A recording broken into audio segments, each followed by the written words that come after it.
I've had a couple requests to break down this track Speak by Corporate that I made a while back, so let's get straight into it.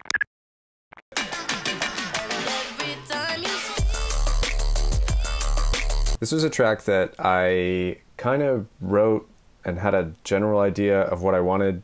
I listened to that one track by Snoop Dogg. Oh, what was it? The Snoop Dogg and Boys Noise track. Just search that up if you're interested. They did this really sweet, like, droning synth sound, and I wanted to do something kind of epic like that. I thought it would be really interesting if the structure just had a single verse and then the main piece came in and then the single verse just laid over the main piece, and that was it. That was the song. So I worked with this talented vocalist, Mickey Shiloh. We went back and forth, and then I ended up writing a really embarrassing take of me singing the lyrics, and then she did them, and they sounded great.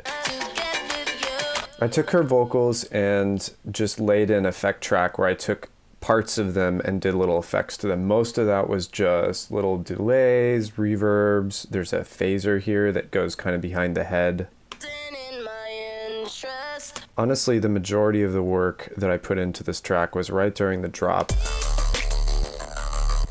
This crazy distorted single note bass, and I obsessed over this for a while, and I ended up achieving it with a similar technique that I did to the Ice track, and there's a track breakdown of that on my YouTube as well.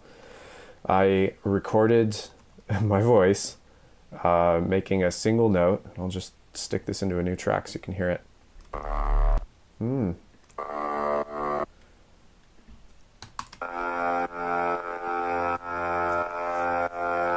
So I believe I stretched it out and added a little bit of a reverb, and this is a frozen version of that.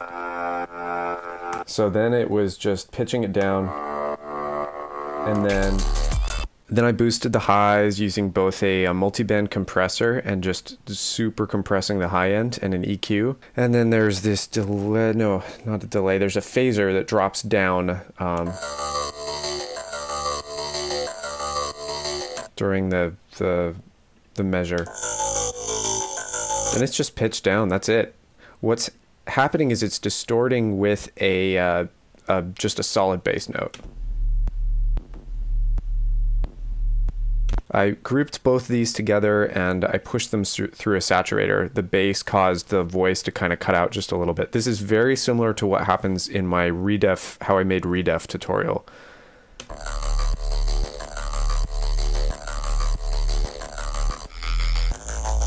There's a little bit of a kind of percussive element going on, and that's because I split the bands at one point and percussively kind of, here it is.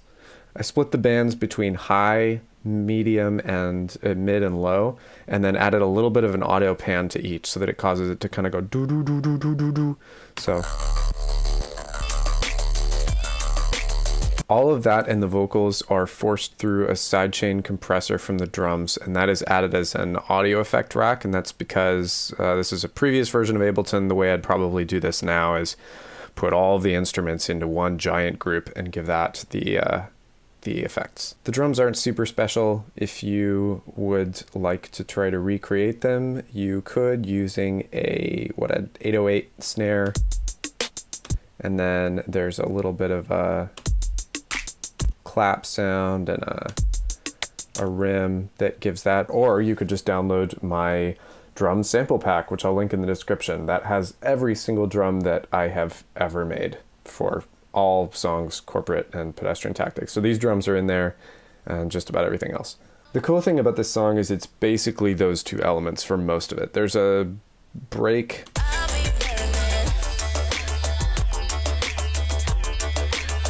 This is where the bass comes in at an octave above, and then the vocal sample just goes up, and then I've added a little saw wave with a phaser on the top of it, and all of that distorted together creates kind of a... It sounds pretty messy on its own, but once it's composed with the rest of the track, it's okay.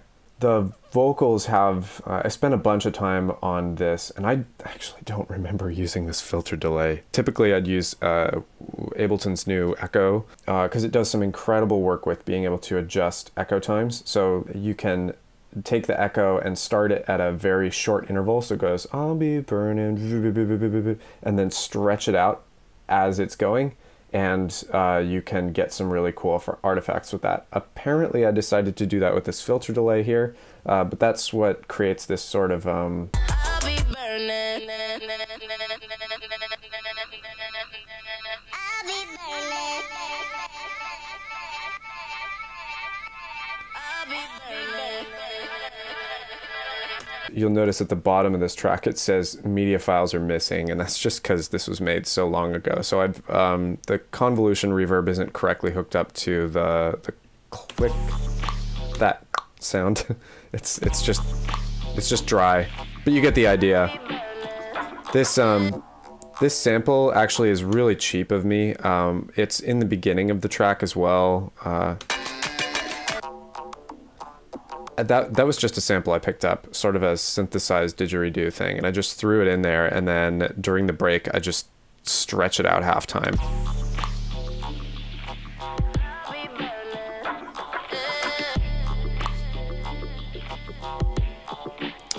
Second part here, intro's about the same, and then it comes up and I did a little like high synth, which is really similar to actually what I did in the redef tutorial during the second drop, so go check that out if you're interested in some more stuff on kind of compressing stuff with the bass.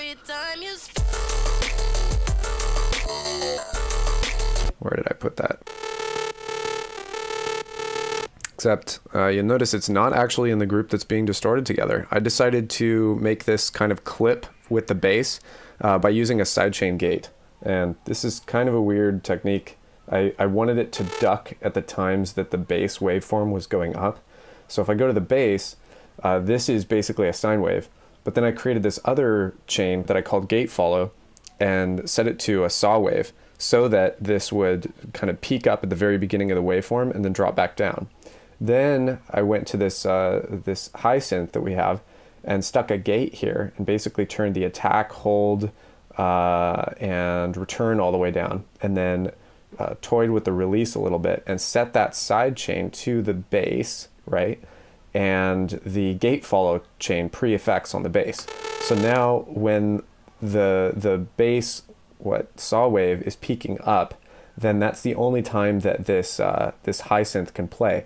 And by pulling out the release, so if I pulled it all the way in, then I can pull it out.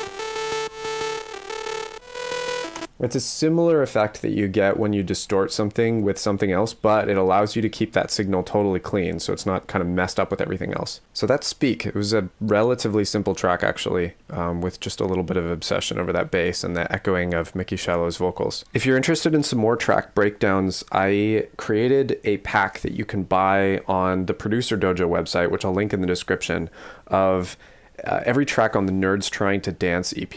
I broke down each one in detail. It's like over an hour of content. Go check that out if you're interested, and it will support me continuing to make stuff like this. Thanks for watching.